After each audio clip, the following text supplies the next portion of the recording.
على النبي يا أيها الذين آمنوا صلوا عليه وسلموا تسليما. الصلاة والسلام عليك يا سيدي يا رسول الله وعلى آلك وأصحابك يا سيدي يا حبيب الله. الصلاة والسلام عليك يا سيدي يا نبي الله وعلى آلك وأصحابك يا سيدي يا نور الله. الصلاة والسلام عليك يا سيدي يا خاتم المعصومين وعلى آلك وأصحابك يا سيدي یا خاتم النبیین. قوت عشق سے ہر پست کو بالا کر دے، قوت عشق سے ہر پست کو بالا کر دے، دہر میں اسم محمد سے اجالا کر دے. یہ شہادت گاہ الفت میں ہے قدم رکھنا، یہ شہادت گاہ الفت میں ہے قدم رکھنا. لوگ آسان سمجھتے ہیں مسلمان ہونا. خرد نے کہہ دیا لا الہ تو کیا حاصل، خرد نے کہہ دیا لا الہ تو کیا حاصل. دل و نگاہ مسلم نہیں تو کچھ نہیں، دل و نگاہ مسلم نہیں تو کچھ نہیں. یہ کون سر سے کفن لپیٹے چلا ہے الفت کے راستے پر، فرشتے حیرت سے تک رہے ہیں یہ کون سی احترام آیا. خالق کائنات مالک کائنات جل جلالہ کے فضل و کرم اور اس کی توفیق سے جامع مسجد چٹی میں محترم شاہد صاحب کے بردر مرحوم ان کے ایصال ثواب کے لیے ہم یہاں حاضر ہیں. وقت کے دامن میں اتنی گنجائش بھی نہیں اور 6 بجے سے پہلے انشاءاللہ کمپلیٹ ہوگا، کیونکہ اس کے بعد دعا بھی ہے اور ختم میں پاک بھی ہے، تو پھر ساتھ افطاری کا بھی سلسلہ ہے. لیکن میں نے جو آیت کریمہ پڑھی ہے اور جو حدیث پاک پڑھنا چاہتا ہوں، اس سے پہلے کہ میں اس کی طرف جاؤں آپ ذرا میری طرف توجہ فرمائیں. الحمدللہ ہم صاحب ایمان ہیں، ہم مومن ہیں اور ہم مسلم ہیں، اور بحیثیت مسلم اور بحیثیت مومن ہم اکٹھے ہیں کہ تقاضا کرتا ہے کہ بھائی بھائی کا کندھا بن جائے، بھائی بھائی کو نفع دے. اور حقیقت میں اگر دیکھیں تو مومن وہی ہے جس سے بھائی کو فائدہ ہو. وہ کیا مومن ہوا جس سے بھائی کو تکلیف ہو اور اسے تکلیفیں دے. یہ اہل سنت و جماعت جو ہے اتنا پاکیزہ مسلک ہے اور اتنا پاکیزہ مذہب ہے کہ اس میں نور ہی نور ہے، اس میں غرور نہیں ہے، اس میں بے ادبی نہیں ہے، اس میں اعتراض نہیں ہے. ذوات قدسیہ پہ آمنہ کے لال ہوں، اصحاب رسول ہوں، ازواج رسول ہوں، آل رسول ہوں، رسول اللہ صلی اللہ علیہ وسلم کی کوئی نسبت بھی ہو، یہ سب نسبتوں کا احترام کرتے ہیں اور سب نسبتوں کی حیا کرتے ہیں. وہ تو بڑی اونچی ہستیاں ہیں. یہاں تو مدینہ پاک سے کپڑا آتا ہے بنا افریقہ کا ہوتا ہے، بنا امریکہ کا ہوتا ہے، تسبیح پتہ نہیں کس کمپنی کی ہوتی ہے اور کہاں کی مشینری نے انہیں تیار کیا ہوتا ہے. لیکن مسلمان وہ نہیں دیکھتے یہ کس کمپنی کا بنا ہے، یہ نہیں دیکھتے کس مشینری نے اسے تیار کیا ہے. وہ کہتا ہے کہ ہوائی مدینہ لگ گئی ہے، ہوائی مکہ لگ گئی ہے. میں اسے نہیں دیکھتا، میں مکہ اور مدینہ کو دیکھتا ہوں. یہ تو اونچیاں ہستی ہیں.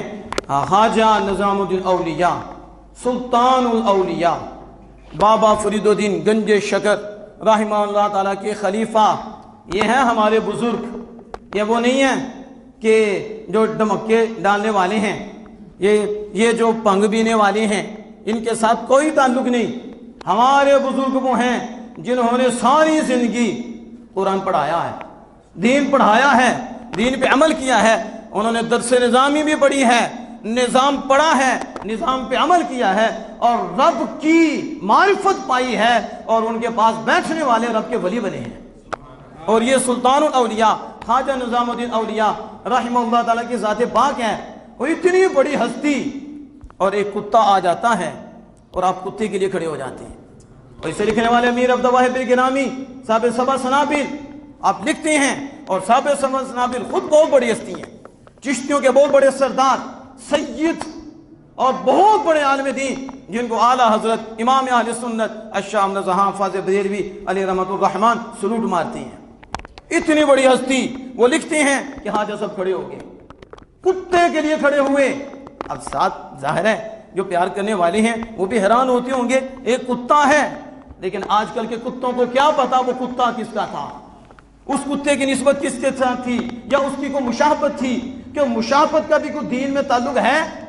اس دین میں یہ نور ہے اگر تم ولی نہیں، اگر تم غوث نہیں، تم قطب نہیں، تم اونچے مقام پہ نہیں، ان جیسی شکل بنا لو اور آپ کو یہ بھی پسند ہے، ان جیسا بن جاؤ، حقیقت نہیں بلکہ قصدن جان بوجھ کے ان جیسی شکل بناؤ، دل نہیں کرتا، پھر رب فرماتا ہے اوہ جان بوجھ کے کر لو، ہم تمہیں نہیں دیکھیں گے، ہم یار کو دیکھیں گے، ہمیں یار کی ادائیں پسند ہیں، جو یار کی ادا اپنا لیتا ہے ہم اس کو بھی چھینٹا مار دیتے ہیں۔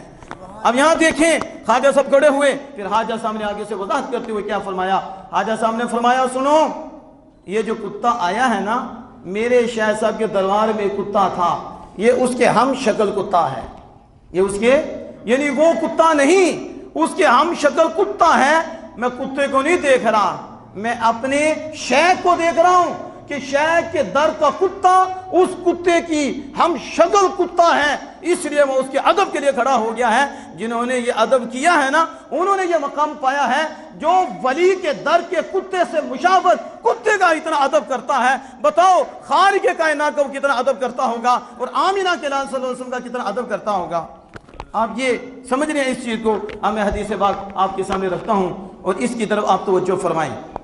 یہ مسلم شریف میں حدیث پاک موجود ہے، کیونکہ آج جس دور سے ہم گزرے ہیں، لوگ اہل حدیث اور حدیث کا نام لے کر لوگوں کے ایمانوں پہ حملہ کرتے ہیں اور کہتے ہیں کوئی کسی کو کوئی فائدہ نہیں دے سکتا، جو مر گیا ختم ہو گیا، جو مرنے والا نہ جانتا ہے نہ سنتا ہے، اسے پتہ ہی کچھ نہیں، وہ مر کھپ گیا ہے، اب اس کی کوئی حیثیت نہیں۔ ایسے جملے آج آپ کو فیس بک پہ ملیں گے۔ ایسے انہوں نے بندے بٹھائے ہوئے ہیں کہ جو حدیث تو پکڑ لیتے ہیں اور کہتے ہیں یہ حدیث پاک ہے، لوگوں کو کیا پتہ عربی کیا ہے، اصول کیا ہے، حدیث سمجھی کیسے ہے۔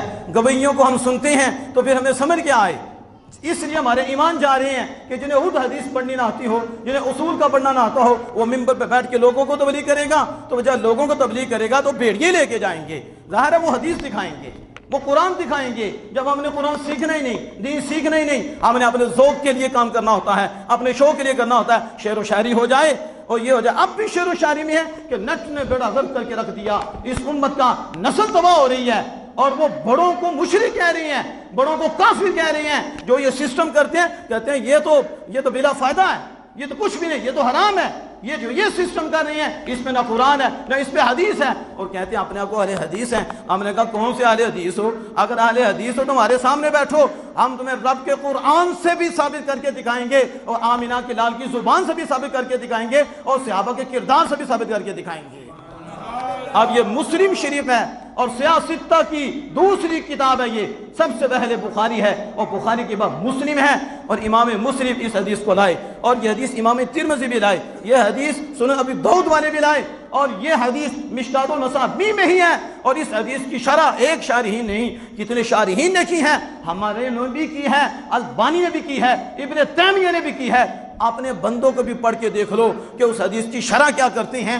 شرح میں بندہ جائے نہ بھی پھر بھی متن کو دیکھے، اس سے بھی سمجھ آ جاتی ہے کہ ہاں مومن دنیا کے اوپر بھی ہو تو مومن کو فائدہ دیتا ہے، اور یہاں رہتے ہوئے بھی اس کے لیے بخشش کا ذریعہ بنتا ہے، اور وہ اس کے لیے بخشش کا ذریعہ بنتا ہے۔ اور مومن جب قبر میں چلا جائے پھر بھی اس کے بعد جو پیچھے رہ جاتے ہیں وہ اس کا کندھا بن جاتے ہیں، اس کی بخشش کا ذریعہ بن جاتے ہیں، اس کے لیے رب کے کرموں کا ذریعہ بن جاتے ہیں، اس کے لیے رب کی رحمتوں کا ذریعہ بن جاتے ہیں، اس کے لیے رب کے فضل کا ذریعہ بن جاتے ہیں۔ نہ صرف یہ حضرت زمین پہ کھڑا ہو کر ایمان کی بنیاد پہ اور اسلام کی بنیاد پہ اسے فائدہ دے رہا ہے، وہ جانے والا مومن جو قبر میں چلا گیا ہے، قرآن بھی اس پہ گواہ ہے اور حدیث مصطفیٰ بھی اس پہ گواہ ہے، جانے والا بھی جو پیچھے رہ گئے ہیں ان کو بھی فائدہ دے رہا ہے۔ اب یہاں میرے پاس یہ مسلم شریف کی حدیث سے واقع ہے، نبی اکرم صلی اللہ علیہ وسلم فرماتے ہیں اذا مات الانسان، جب انسان فوت ہو جاتا ہے، ایک روایت میں آتا ہے ابن آدم، جب ابن آدم فوت ہو جاتا ہے انقطع عملہ، اس کا عمل ختم ہو جاتا ہے۔ اب یہاں تک وہ حدیث ہے، اب حدیث کا متن تو یہی ہے، لیکن آگے سمجھانے والا کیا کہے گا ذرا غور کرنا، کیونکہ ہمارا بیان یہ چمکانے کے لیے نہیں ہوتا، کسی کو بتانے کے لیے نہیں ہوتا، ہمارا بیان بچانے کے لیے ہوتا ہے، ہمارا بیان خدا تک پہنچانے کے لیے ہوتا ہے، ہمارا بیان آمینہ کی لال کے بارگاہ میں پہنچانے کے لیے ہوتا ہے، ہمارا بیان ہوتا ہے کہ یہ مومن بچ جائیں، یہ پھول بچ جائیں، انہیں حدیث کا نور ملے، ان کے دل میں سرور آ جائے۔ اب دیکھو نبی اکرم صلی اللہ علیہ وسلم نے جب انسان فوت ہو جاتا ہے یا ابن آدم فوت ہو جاتا ہے اس کا عمل منقطع ہو جاتا ہے. اب وہ حدیث پکڑے تو کہے کوئی عمل نہیں کرتا، عمل تو منقطع ہو جاتا ہے. ہم نے کہا تم نے حدیث صحیح پڑھی نہیں. حدیث اس طرح پڑھتے ہیں. تو نے کس سے سمجھیا حدیث؟ تم نے کہاں سے اصول پڑھ لیا حدیث سے باقی؟ تجھے قرآن کی آیت نظر نہیں آئی؟ تمہیں حدیث مصطفیٰ نظر نہیں آئی؟ میرا رب تو فرماتا ہے کہ جو اللہ کی راہ میں کٹ جاتے ہیں، اللہ کی راہ میں شہید ہو جاتے ہیں، انہیں مردہ گمان نہ کرنا، وہ زندہ ہیں، اللہ تو انہیں رزق دیتا ہے اور وہ تو خوش ہوتے ہیں. فرحین بما آتاہم اللہ، جو اللہ نے ان کو دیا ہے وہ اس پہ خوش ہوتے ہیں. وَيَسْتَبْشِرُونَ بِالَّذِينَ لَمْ يَلْحَقُوا بِهِم مِّنْ خَلْفِهِمْ أَلَّا خَوْفٌ عَلَيْهِمْ وَلَا هُمْ يَحْزَنُونَ. اب وہ خوش ہو رہے ہیں. اگر ہے ہی کچھ نہیں تو خوشی کس بات کی؟ انہیں پتہ ہی کچھ نہیں تو خوش کس بات کی؟ کھا کیا رہے ہیں؟ کیا انہیں بھی لگا ہے؟ یہ قرآن کی آیت بتا رہی ہے. موسیٰ کلیم اللہ علیہ السلام مسلم شیعہ میں موجود ہے. میرے آقا دو جہاں صلی اللہ علیہ وسلم معراج کو جب گئے تو راستے میں موسیٰ کلیم اللہ علیہ السلام کی قبر کے پاس سے گزرے. مررت بقبر موسیٰ، میں موسیٰ علیہ السلام کی قبر کے پاس سے گزرا. موسیٰ علیہ السلام قبر میں کھڑے نماز پڑھ رہے تھے. اگر یہی مطلب ہے کہ عمل ختم ہو جاتے ہیں تو یہ نماز کون تمہارا باپ پڑھ رہا تھا؟ آج بکواس کرتے ہو. ایک ایسا کمینہ ہے، کتا ہے، جو بولتا ہے کہ تمہارا باپ تمہیں دین بتائے گا. ہم نے کہا تمہارا باپ شیطان ہے.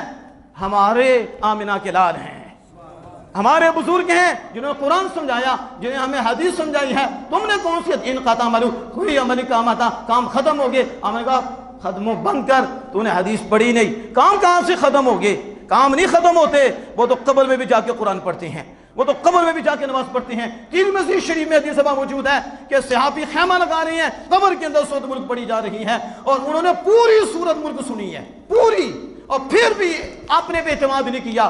ہو سکتا ہے کہ وہ خود کہتے تو یہ آج کے اہل حدیث کہتے وہ ان کو کچھ ہو گیا تھا، وہم ہو گیا تھا، کچھ جادو ہو گیا تھا، اس طرح ہو گیا تھا، تو انہوں نے کہہ دیا ویسے تو قبر میں کوئی ہوتا ہی نہیں، تو قبر میں تو کوئی پڑھتا ہی نہیں. صحابی کو اپنے پہ اعتماد نہیں. صحابی وہاں کھڑے ہو کے فیصلہ نہیں کر رہا، آمینہ کے لال کی بارگاہ میں جا رہا ہے اور اپنا ایمان بتا رہا ہے. ہم جہاں بھی ہوں ہمیں اس چیز کی خبر نہیں ہو سکتی یا نہیں ہوگی، لیکن جن کا کلمہ پڑا ہے وہ جہاں بھی ہوں وہ ہر ایک کی خبر رکھتے ہیں. اب وہ حضور کی بارگاہ میں حاضر ہوئے اور جا کے ماجرا سنایا کہ ایسے آواز آئی، پوری سورۃ ملک پڑھی گئی. آپ نے یہ تو نہیں کہا تمہیں وہم ہو گیا ہے، تم سے غلطی ہو گئی ہے، ایسی کوئی بات نہیں. اور دنیا میں یہ تو سورۃ ملک ہے، جو اس سے وفا کرتا ہے، جو اس سے وفا کرتی ہے، یہ تو قبر میں بھی ساتھ رہتی ہے اور یہ تو عذاب سے بچا لیتی ہے، یہ تو نجات دلانے والی ہے. اے میرے پیارے صحابی، جو تم نے سنا حق سنا ہے، اس لیے وہ قبر والا سورۃ ملک پڑھتا تھا.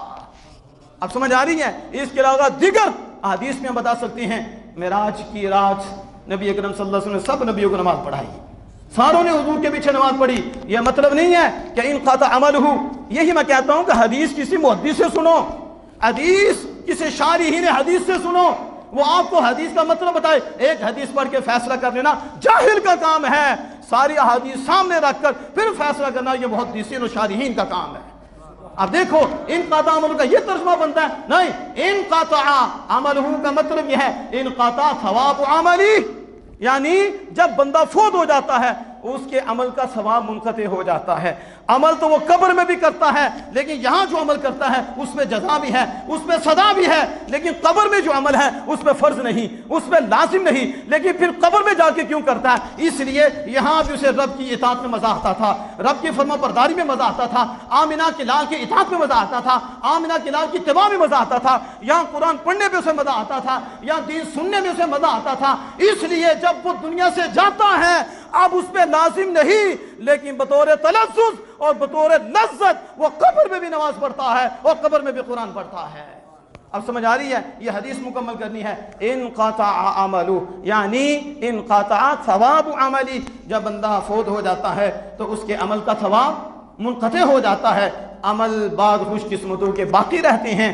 میرے آقا دو جہاں صلی اللہ علیہ وسلم فرماتے ہیں الا، اور یہ بھی یاد رکھو، حضور فرماتے ہیں الا، اور میں کہتا ہوں حضور نے لگا دیا پکا قلعہ، ٹھیک ہے، ہل نہیں ہو سکتا، کیونکہ یہ کسی عالم کی بات نہیں ہے، یہ سرور دو عالم کی بات ہے صلی اللہ علیہ وسلم. یہ کسی وہم میں نہ ہو کہ کوئی فائدہ نہیں ہوتا، بس ثواب ختم ہو گیا. کہا نا الا، مگر کچھ عمل ایسے ہیں کہ جانے والا چلا گیا ہے لیکن سلسلہ ثواب اسی طرح قائم ہے. کوئی ایسا لمحہ نہیں کہ اس کے ثواب کا سلسلہ منقطع ہو.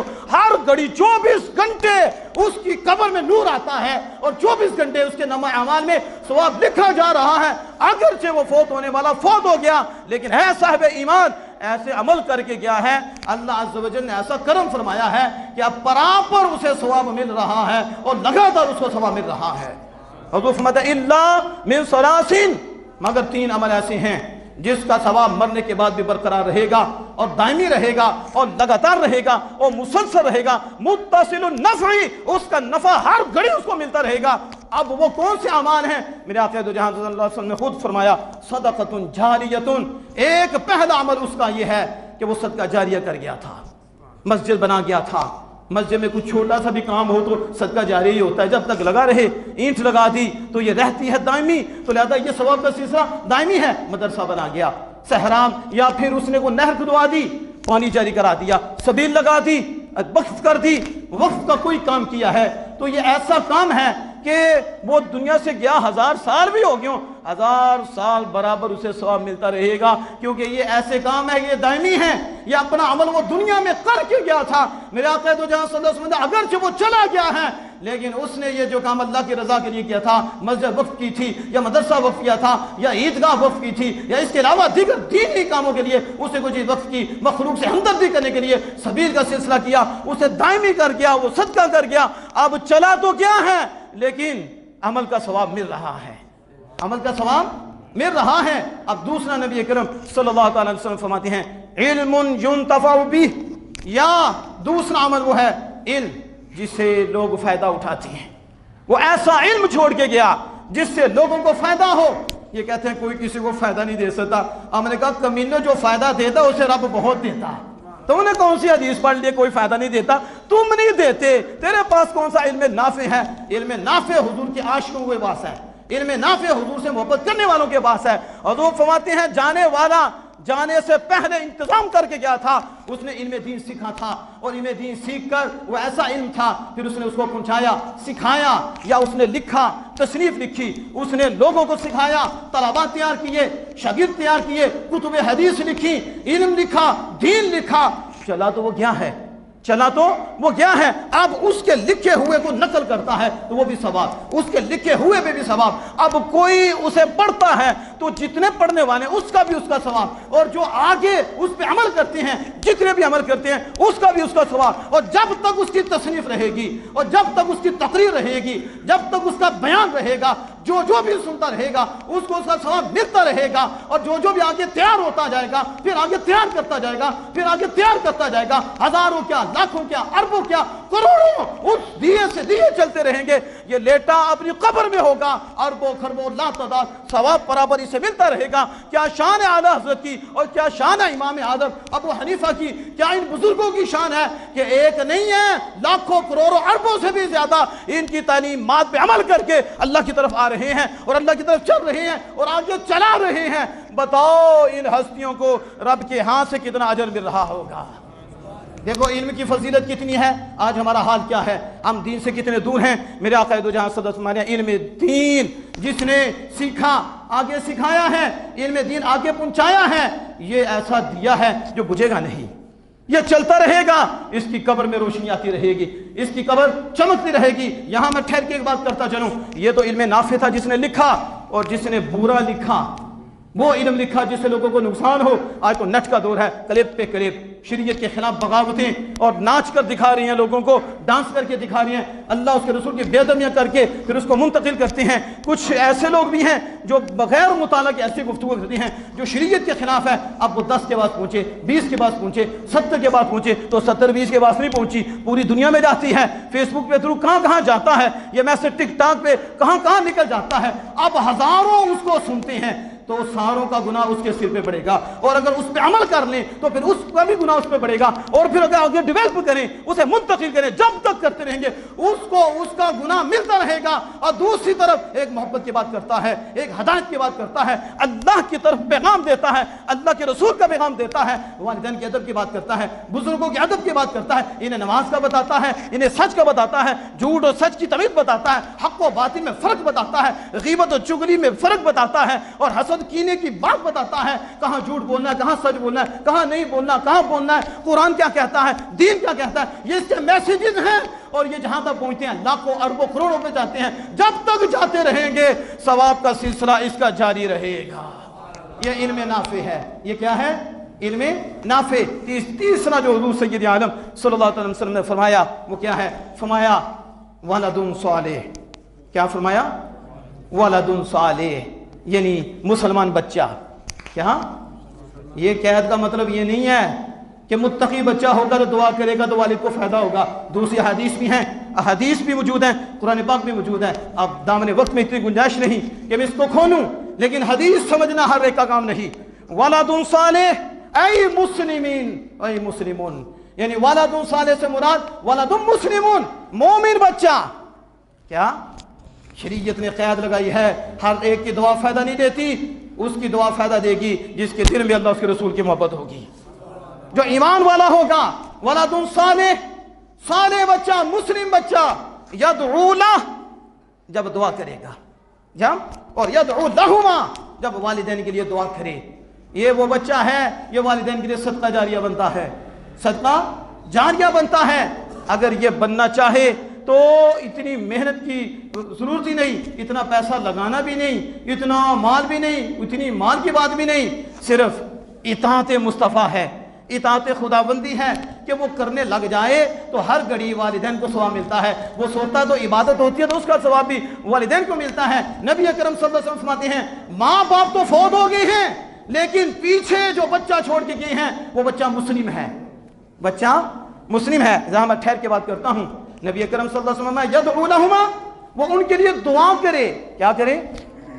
تو شارحین کہتے ہیں بچہ دعا نہ بھی کرے، اس کے ہر سارے عمل کا فائدہ، اس کے ہر سارے عمل کا فائدہ کس کو ملتا ہے؟ والدین کو ملتا ہے۔ کن کو ملتا ہے؟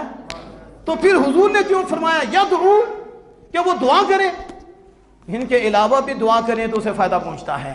مومنین ایصال ثواب کریں تو فائدہ پہنچتا ہے، دعا کریں تو فائدہ پہنچتا ہے۔ تو بچے کے لیے دعا کی قید کیوں لگائی ہے؟ کیوں لگائی ہے؟